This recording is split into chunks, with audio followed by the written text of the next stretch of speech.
there can be some confusion about, but why does Kevin work that way? Me from my generation, I work this way. But Kevin works this way. So generational diversity is helping the different generations see what is the lens that you view the workforce through, and how do we help bring people together, communicate better, collaborate more effectively, etc.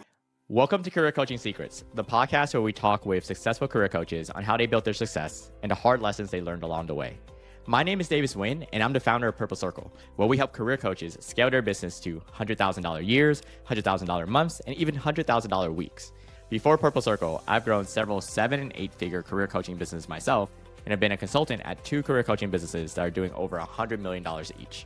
Whether you're an established coach or building your practice for the first time, you'll discover the secrets to elevating your coaching business. Welcome to Career Coaching Secrets Podcast. I'm Kevin, and today we are joined by Heather Neely. She is actually in a very interesting situation. She has 2 things. She's the founder of Neely Consulting and also partner at Altus Growth Partners. Welcome to the show, Heather. Thank you. Thanks so much, Kevin. It's great to be here. One of the things I definitely want to ask you, how did you get into coaching, and what was that moment when you were like, man, I really want to turn this into a business? Yeah, 25 years. It's pretty hard for me to believe that I've actually been doing this long. And I will say this, because I've been in the industry so long, I grew up in the industry. So just to put it into perspective for you, Kevin, when I went to get my certification for coaching, and I was telling people I'm going to go get a coaching certification, they said, like, coaching for what? Baseball? Soccer? Like gymnastics? What are you coaching? Because the industry of coaching wasn't really a thing, right? And so I had to do a lot of explaining to people about what coaching was. And to back up even more, before my coaching certification, I was getting my master's in organizational psychology. So my fascination was really in people. I'm a people person. I like people. I like our complexity. I like our simplicity. I like what happens when we get thrown together in a group. I like the struggle to become a team. I like all of it. I was getting my master's in organizational psychology, finished that. Organizational psychology is really the study of human systems. I did not have an aim to be a coach. I didn't know what coaching was myself. So I started off in the work of organizational psychology. My master's thesis was on generations at work. So the different generations in the workforce, how they were distinct, what they were the lens that they were coming from was different. And at the time in the workforce, there were Gen Xers and there were baby boomers and there was the silent generation. So that was my fascination. So that's where my consulting practice started from, was helping organizations understand how to attract, hire, and retain people from different generations. So that's how it all started. So that was my passion. And then I accidentally found coaching, honestly. How? It's another good question. I was facilitating something somewhere, I don't know, can't remember, but it was a lot of people and a lot of facilitators. And I met these 2 amazing women called Robin and Allison. And they were so skilled at the facilitation. And as I got to know them throughout the day, I said, where did you learn to do that? This facilitation thing that you're doing? And they said, we're certified coaches, executive coaches. And I was like, what is that? So they introduced me to a coaching school called New Ventures West, based in the San Francisco Bay Area. And I signed up. That was it. And it was more to do with how they were as people, like their presence, their groundedness, their ability to be calmly facilitating in a very chaotic situation. And I thought to myself, I want that skill. So that's how I ended up coaching, was because of Robin and Allison. How did you, what was starting your business like, I guess, after you got your certification? It was a journey, I would say, because, one of the things that I learned that helped to start my business was having a niche. So part of the benefit of having done my master's in organizational psychology was my expertise was on generational diversity. That was my expertise. And so that niche became a bit of my calling card, right? It's what differentiated me from other people who were calling themselves coaches. coaches. And so when newly certified coaches, I mentor a lot of people, when they ask me, Heather, how do I start my business? This is one of the things I tell them. If you can focus on some sort of niche, something that really interests you, something that you have an expertise in, and it might be finance, or it might be the diversity of generations of people, or maybe your niche is women in transition. Like, these types of things really help to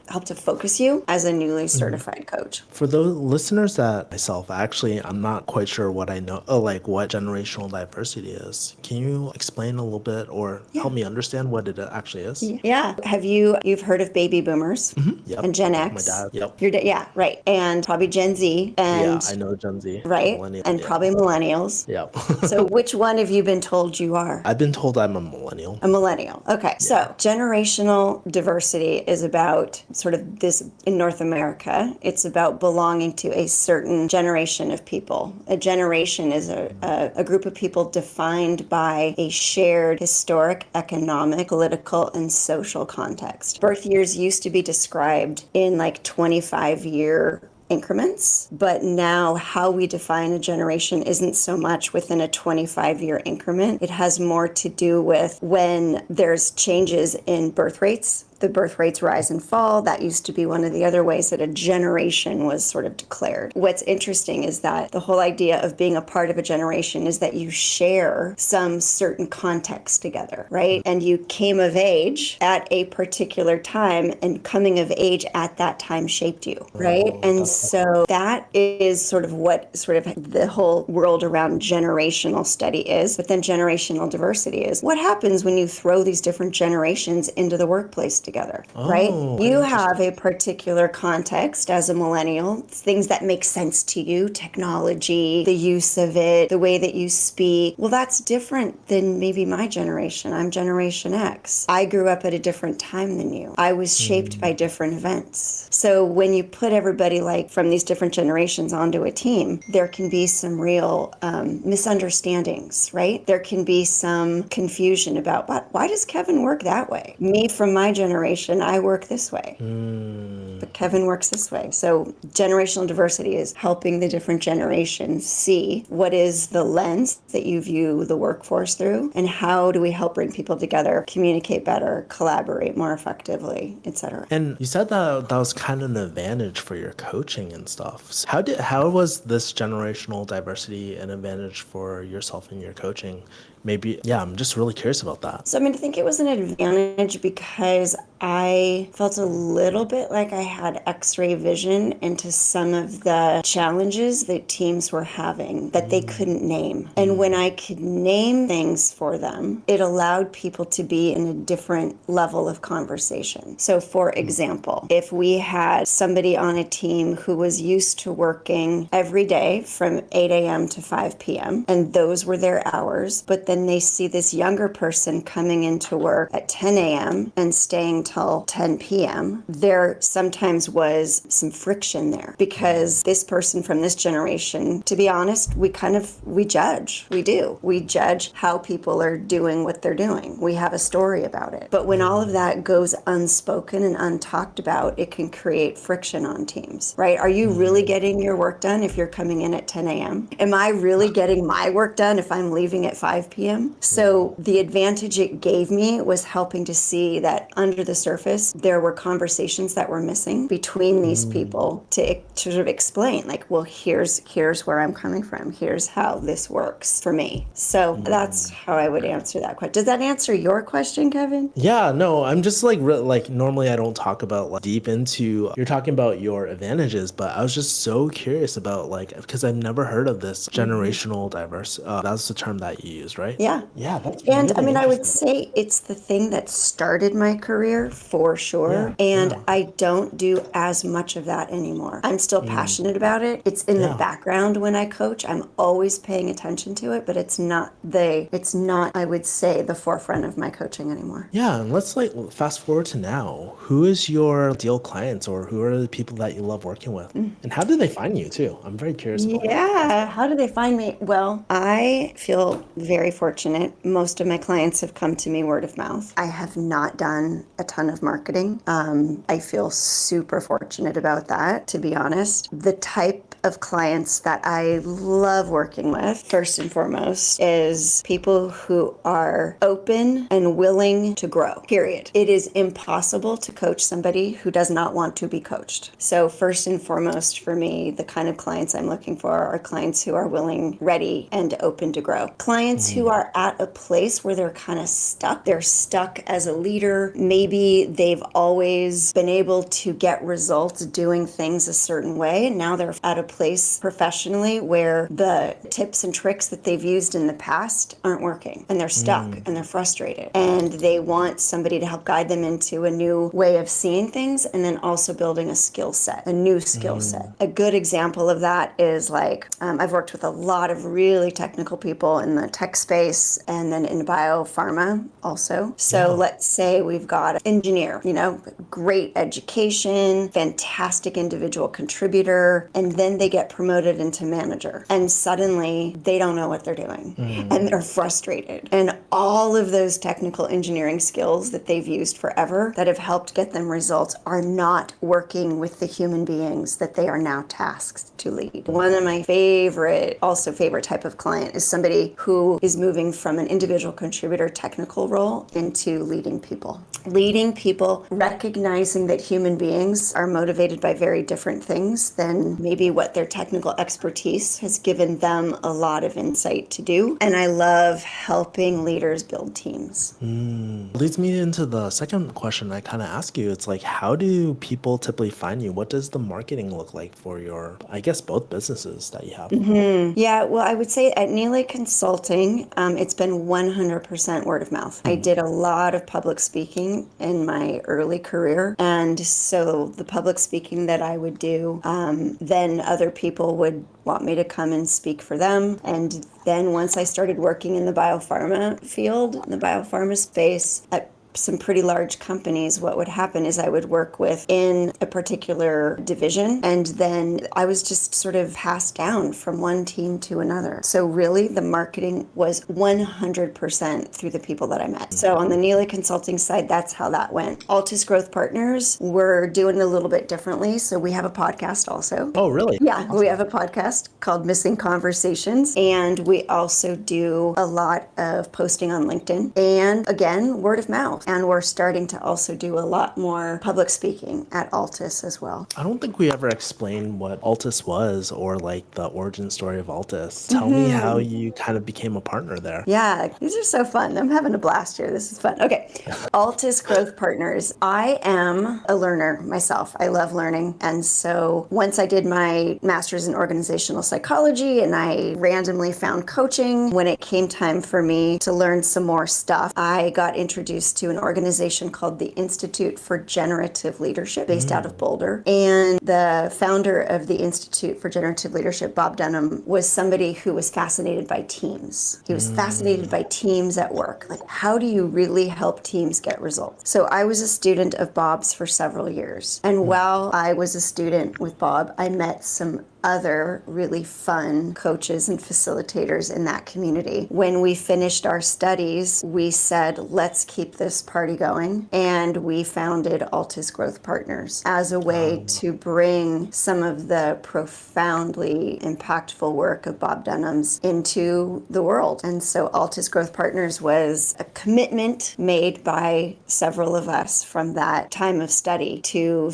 found a company. So we did, and we're still going. And I think we've been at this now for coming up on 10 years at Altus Growth Partners. I think what's really interesting is that you have your own individual practice and then you have this other thing with different partners. How do you manage your time between the two? Very carefully. I would say that it's been a process of figuring out, it's not been an exact, precise process. I've kind of had to figure out, like, what are the clients that I'm going to work with that I'm going to keep over here at Neely Consulting? What are the clients that I'm going to bring into Altus? Altus, and here's how it kind of goes. I do similar work in both of these organizations, right? Very similar work. But when I want to make a big impact, if I have an organization where there is large team, that there's a big process for us to do, I'm at a stage in my career, Kevin, where I don't want to do this stuff alone, right? There is something really amazing that happens when coaches combine their expertise together to really hold the space for the complexity of teams. When I'm out there meeting people and I meet somebody who has a team that's pretty complex or large or big, where I know that we're going to be working with them over years, that to me is something that's very clear to me. I want to bring in my Altus growth partners to be a part of that process with me. If it's a smaller team, if it's one-on-one coaching, that's easier for one person to do alone. So then I'll do that work under Neely Consulting. You bring up an interesting point about like one-on-one and stuff. So it sounds like Neely Consulting is more the smaller projects, more the individuals, whereas Altus Growth Partners is more teams or larger organizations. And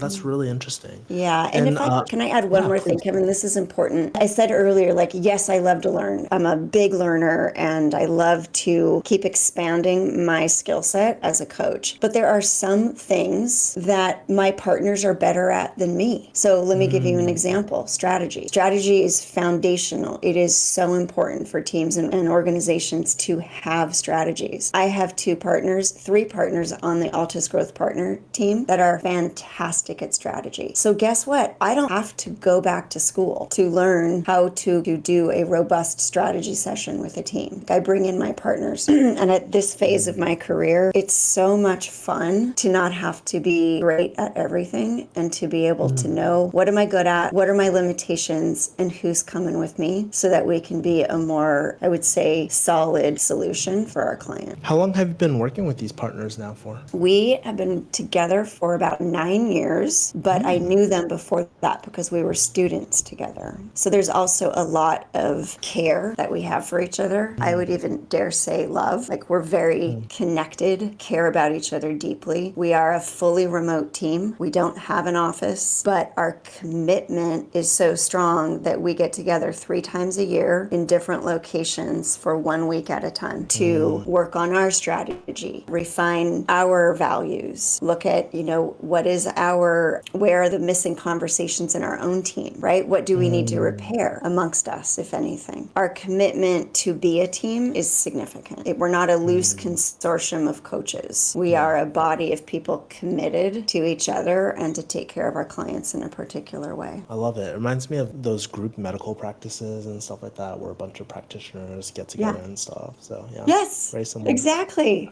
That's how it feels, actually. Yeah. Which leads me into the next question too. So there's a lot of different coaching containers, right? There's like one-on-one coaching, there's group coaching, some people do masterminds, some people kind of do the whole course thing too. For Neely Consulting and this growth partners, if you can share, what are kind of different coaching containers that you guys use for your clients? Yeah. So both at Neely Consulting and I would say at Altus Growth Partners, sometimes one-on-one coaching is the way to go because it's somebody comes to you and says, hey, I'm a senior vice president and I need to work on influence to get me to the next level. So there'll be one-on-one coaching. One of the things that I also do that is super exciting, both at Neely Consulting or at Altus, is what I call paired coaching. So paired coaching is where you've got 2 coaches and then you have 2 clients that work within a function in an organization. I coach one of the clients. My partner coaches one of the other clients. We do one-on-one coaching with them, but then once a month we meet with them together, all 4 of us. Because we're helping to accelerate the results that these 2 people are attempting to get together within their organization. It's very powerful. So we call that paired coaching. What's the advantage of paired coaching versus like other modalities, I guess? I think part of it is when I'm coaching with one of my partners and we're coaching two people in a function, we're coaching them individually. So we're seeing what's happening in their individual leadership, and we're seeing the conversations that they're not having with the partner who they're attempting to get results with. So my coaching partner and I help these two people that we're coaching have some of those missing conversations, or repair some of the breakdowns that they've had, right? Or repair some of the trust that's gotten broken along the way. Or sometimes it's literally just to help them think creatively together. And so there's a synergy that happens when you're doing paired coaching that doesn't happen the same way when you're doing one-on-one coaching. Oh, that's really, really interesting. Yeah, Yeah, it's this is one of the my first time. favorites. That's really interesting. I've never heard of paired coaching in my life, but it's a very interesting modality. And I can see like really honest like conversations are happening when you're like away too, you know? Yeah. I can, And that's just it. That's the important part, is that although all of us grew up speaking some language, most of the challenges at work professionally is communication. Communication is such a broad spectrum. And so my partners at Altus Growth Partners and myself at Neely Consulting, we really help people start to learn what are the different conversations we need to be having to produce the actions to get to the results that we want. And we help in a very safe way. We help people learn how to scale up their different conversations that they didn't even know they were missing, if that makes sense.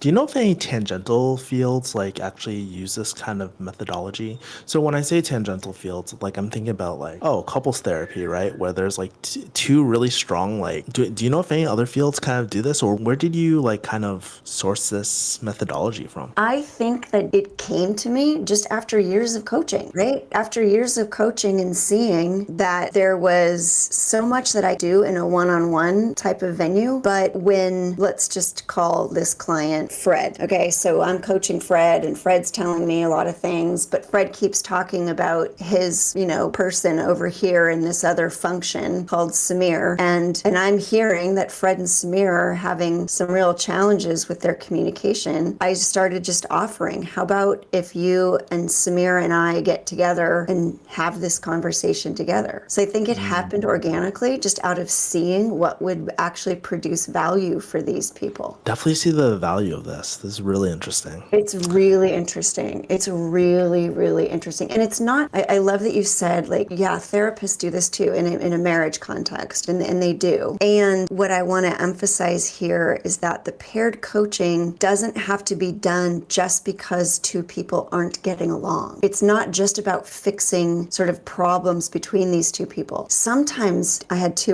another situation where I had two fantastic leaders in the biopharma space who came to me to said, Heather, we really like each other. This one woman was head of supply chain, this other woman was head of manufacturing. And we think that there's stuff we're leaving on the table. So we want you to coach us to accelerate the value we're producing for the company. They didn't come to me because they were having a big crisis. They came to me because they had a good basis of their relationship, and they really wanted to accelerate what they could produce together. So any organization that you talk to these days will tell you there are cross-functional dependencies that need additional support, right? We're running lean in our organizations. And if we don't know how to accelerate with others inside our own company across functions, we do not have a competitive advantage. This is so interesting because the only other context, like similar context I think about is ironically the dating and marriage world. I don't know why I keep on like going back here, but like I hear this advice sometimes where it's like, hey, you should probably go to couples therapy or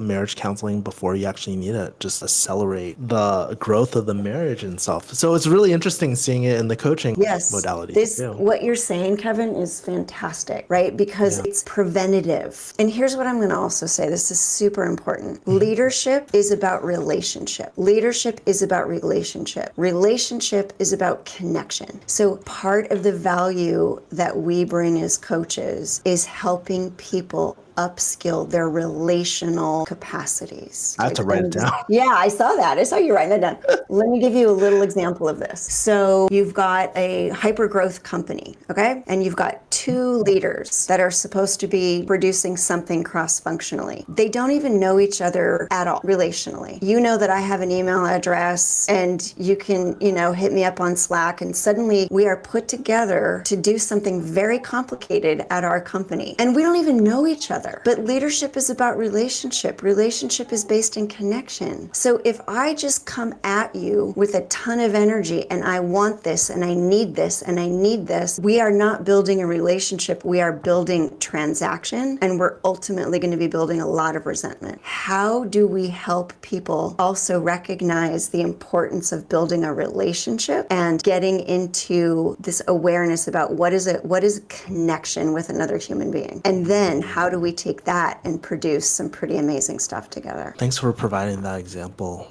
By the way, I really it makes me think a lot, but I also want to be mindful of our time. I have other questions too. So Go I'm like, for it. oh my God, we could talk like hours into Yeah, we this. could. Oh, We could. yeah. The other questions I have is a little bit more about kind of your future goals, right? Because you've clearly have done this for a while. Like I said, you have two practices going on. And so I guess I'm kind of curious, like, where do you want these coaching businesses to take you over the next few years? Do you have any secret dreams, big ambitions no one knows about? I'm very curious about what you have in mind for these. I would say that I would love, love, love for Altus Growth Partners to keep going. The partners at Altus Growth Partners, we bring in new, what we call Altusians every once in a while. So we do grow our business, but very thoughtfully, very slowly, very strategically. Speaking of generations, I think it's important for us to bring in people who are newer to coaching and help build them into sort of the type of observers we are, and really recognizing that just because you're a collection of people under a title